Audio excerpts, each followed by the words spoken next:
महाराज जी इन्होंने जब ये करना शुरू किया तो भारी प्रतिकूलता आने शुरू होगी, घर में ही ऐसी प्रतिकूलता आने लगी कि इन पे दोषारोपण होने लग गए। और ऐसी परिस्थिति में फिर एक समय ऐसा आया कि इन पे एक नेगेटिव इंप्रेशन हुआ, मतलब उस नकारात्मक सोच इतनी भर गई कि ये इनकी कमजोरी नकारात्मक सोच क्यों भर गई? जब आप सकारात्मक भाव में, भगवत भाव में चले तो नकारात्मक के लिए दरवाजा क्यों खुला रखा?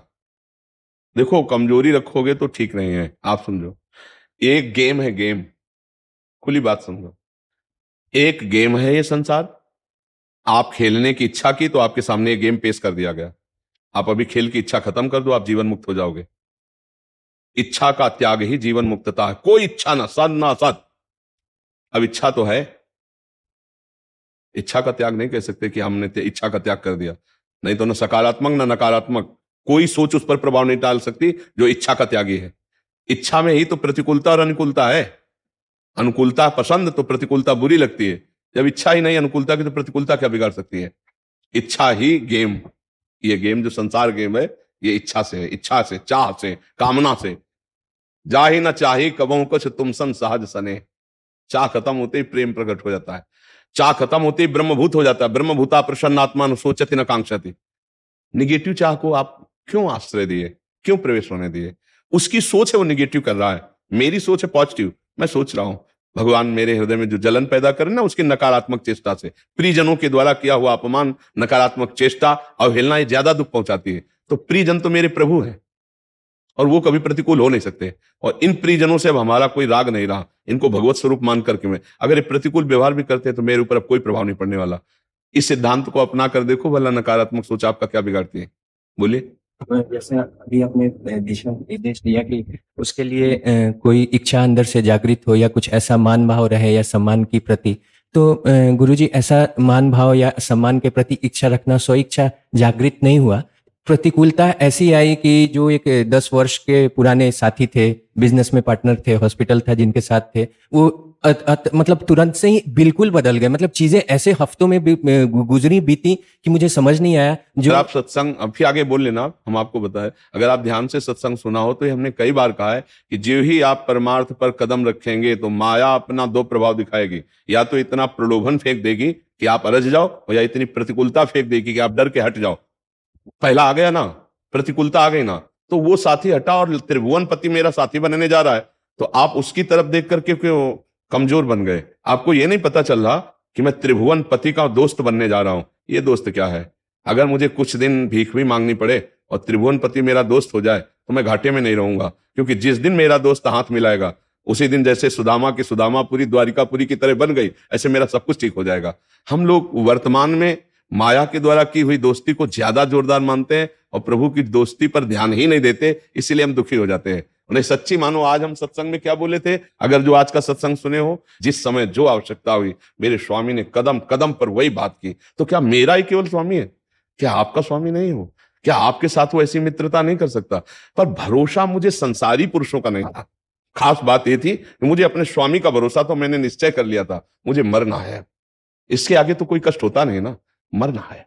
तो स्वामी ने ऐसे ले लिया, ऐसे गोद में ले लिया, ऐसे गोद में ले लिया। तो इसलिए हम आपसे प्रार्थना करते हैं, आपका मित्र यदि आपको छोड़ रहा है, प्रतिकूलता आ रही, तो कोई बहुत बड़ा मित्र हाथ मिलाने के लिए तैयार है। जी स्वामी जी, जो द्वंद्व था वो इसलिए ही दूर हुआ क्योंकि मैं श्री जी की साक्षात कृपा महसूस कर पा रहा था। जब नकारात्मक भाव था वो प्रचंड इस कदर भाव था कि जितने निजी जन थे और जो जैसा मैंने बताया उन्होंने भी छोड़ा और सबने बात तक करनी छोड़ दी। मेरे पास कोई विकल्प नहीं था कि मैं अपनी व्यथा किसी को भी बताऊं। और मैं रात्रि में रोता था, मैं रात्रि में भाव प्रकट करता था और केवल श्री जी का। मुझे लगता था ना कि ना संबंधी हुए ना कोई और हुआ, मेरे पास बस एक है कि मैं श्री जी का तो कम से कम हो जाऊं। मैं तो कभी उनका हो जाऊं, कोई भी ना माने मुझे सब चलेगा, लेकिन कम से कम मैं भाव से उनका हूं जिनके लिए, जिन्होंने मुझे ये शरीर दिया, डॉक्टर बनाया, चिकित्सक बनाया कि मैं सेवा कर सकूं। और वो भाव था जिसकी वजह से ना मैंने किसी की प्रतिकूलता की। मुझे लोगों ने अनेकों विकल्प दिए, आप पुलिस के पास जाओ, कोर्ट में जाओ, जिन्होंने आपके ऊपर इतना सब किया वो करो। मैंने उनसे एक बार भी प्रतिकूलता प्रतिकार नहीं की, उनको डांटा तक नहीं, उनको कुछ भी ऊंची आवाज में नहीं बोला। और जिन्होंने भी विरोध किया कुछ भी नहीं किया, मैं सब पीता गया,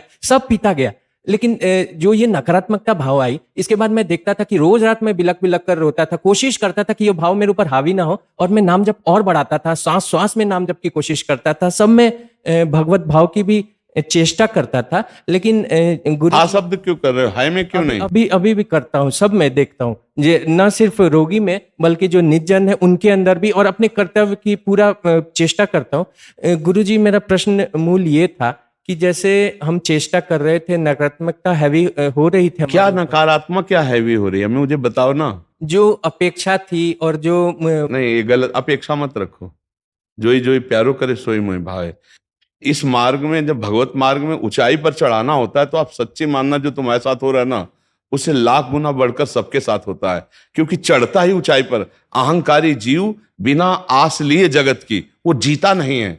इसलिए भगवान जिस पर कृपा करते हैं ऐसे घेरे में डाल देते हैं, एक ही रास्ता रह जाता है, हरे शरणम। डरना मत, झुकना मत, टूटना मत। हालत थी कांधे पे झोली, हाथ में श्री जी, रहने का ठिकाना नहीं, खाने का ठिकाना नहीं। श्री जी के लिए रुमाल नहीं थी। इसलिए तुम्हें हिम्मत बनाने के लिए बात कह रहा हूं। डरना मत, टूटना मत। था नहीं, है, वो है, त्रिकाल में है, वो मेरा दोस्त है, वो मेरा प्रीतम है। सब ठुकरा दो, मैं उसको नहीं छोड़ूंगा। एक दिन ऐसा आएगा कि आप हमारी इस बात को खुद बोलेंगे अपने अनुभव में। जैसे हम आपको बोल रहे हैं ना, ऐसे आप अपने दोस्तों को बैठाल के अनुभव में बोलेंगे कि एक दिन था ऐसा कि मेरे साथ ऐसा हुआ, और आज दिन ऐसा है कि मैं ये हूं। ऐसा वो करता है। मेरी तरफ एक कदम चल, मैं 1000 कदम तेरी तरफ चलूंगा। तो मेरे लिए एक आंसू बहा, मैं ऐसा प्रेम प्रकट करूंगा कि जगत तेरे लिए आंसू बहाएगा। सब जगह लोग आशीर्वाद मांगने जाते हैं, हमारे हमको आशीर्वाद देने आते हैं। बाबा मेरी आयु तेरे को लग जाए। सुनते हो? हजारों माता बहन नौजवान, महाराज जी मेरी आयु आपको लग जाए। ये क्या है? मेरे प्यारे का प्रिय। अब ये बात कौन कहता है? अत्यंत प्यार करने वाला कहता है, नहीं कहता। हजारों रूपों में मेरा प्रभु प्यार कर रहा है। क्यों? अब प्रभु के सिवा मेरा कोई नहीं, तो वो मुझे प्यार कर रहे हैं। डरना मत, टूटना मत, झुकना मत, दूसरे से हाथ मत पसार देना। वो देख रहा है, तुम्हें हर समय देख रहा है। यही तुम्हारी कसौटी हो। आगे बढ़ गए, निहाल हो जाओगे। शब्द हमारा याद कर लो, निहाल हो। संतों से इसीलिए मिला जाता है कि उनके अनुभव हमको पता चल जाए कि ये कैसे आगे बढ़े। ये हम इसलिए आपको बता रहे, केवल भरोसा उनका रख लो, सब मंगल हो। और ये तो हुई बाहरी बात। वो आंतरिक बात ये है कि भगवत प्राप्ति हो जाती है।